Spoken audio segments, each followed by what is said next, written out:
Good morning, everyone. Today we will do an important topic of grammar, and that is clauses. Now let us see what is meant by clause. A clause consists of subject and a verb and is the smallest grammatical unit that expresses a thought. For example, I am writing a letter. Over here, I is a subject and verb over here is writing and the helping verb is am. So over here it is telling you one thought, that is I am writing a letter. Now let us discuss the kinds of clauses. There are two kinds of clauses: dependent clause and independent clause. Independent clause, the sentence structure or the pattern of the independent clause is subject plus verb. For example, we are playing cricket. That is independent clause that gives you a thought and which gives you a complete meaning, and they can just stand alone. Now, what is meant by dependent clause? The pattern of the independent clause is subordinate. Conjunctions can be relative pronoun or relative adverb plus subject plus verb. For example, I am not coming because I am not feeling well. Over here, dependent clause is because I am not feeling well. Because over here is subordinate conjunction, I is a subject and not am not feeling is the verb. So that is a dependent clause. Means when we just read it or listen it, it gives you incomplete meaning. When I will say because I am not feeling well, so there is a thinking in my mind that there will be some reason that why I am saying this. So that means that is a dependent clause. It needs one more independent clause for further understanding and explanation. Clear?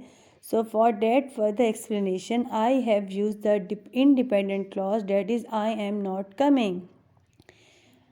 Then we have kinds of dependent clauses. The kinds of dependent clauses are adjectival clause, adverbial clause and noun clause. Now today in this video we will just go through the adjectival clause. Now let us see what is meant by adjective clause. Adjective clause is dependent clause that modify a noun or pronoun. Adjective clause functions the same as adjective. It tells you the quality of a noun or pronoun but in group of words. So it contains subordinates, subject and verb. As it is a dependent clause, so sentence structure is same, that it will contain subordinate, subject plus verb. It comes right after the noun or pronoun it modifies. For example, pizza, which most people love, is not healthy food. Over here, pizza is a noun, name of the thing. So adjectival clause, it is telling you the quality of the pizza which most people love, or just telling more about the pizza. That is an adjectival clause, is not the healthy food. Then the subordinate which are used for the adjectival clause are the relative pronouns such as who, whom, whose, that and which. For example, the house on left which belongs to Sana is for sale. So now over here you can easily see the house is the name of a thing, noun, and it is giving you more information, and the group of words over here which belongs to Sana is the adjectival clause. Which is a relative pronoun over here. Sana is a subject and is a verb. We are going to the beach that I like. That is a relative pronoun, I is a subject and like is a verb. And they are just telling you about the place. Remember, noun is the name of any person, place or thing. So over here, beach is a place. So they are just telling more about the beach. Max, who is Mala elder brother, just came from America. Max is the name of a person. So it is giving you more information about the noun.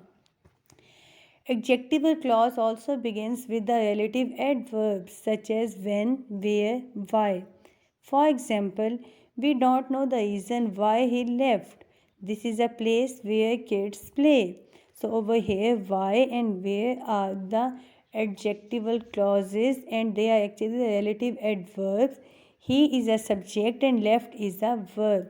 So you can just see over here easily the adjectival clause. Now let us discuss the pattern of the adjective clause. It starts with the relative pronoun plus subject plus verb. The lady who lives across the street is my aunt. Another pattern for adjectival clause is relative adverb plus subject plus verb. For example, did you go to the school where my friend James go? Function of adjective clause. It mainly functions in three ways. It functions it functions as adjective answering the question what kind, which one, how many. For example, the boy whose shoes are on the floor is my little brother. The book that is on the chair belongs to me. This is the place This is the place where you and I were supposed to meet. So these all about the adjectival clause. The thing is that, as you know very well, adjective tells you more about noun or pronoun, but adjective tells in one word, but adjective clause tells you in a group of words about noun or pronoun. And when it is in a group of words, it consists of subordinate, subject, and verb. That's all for today. Thank you for watching.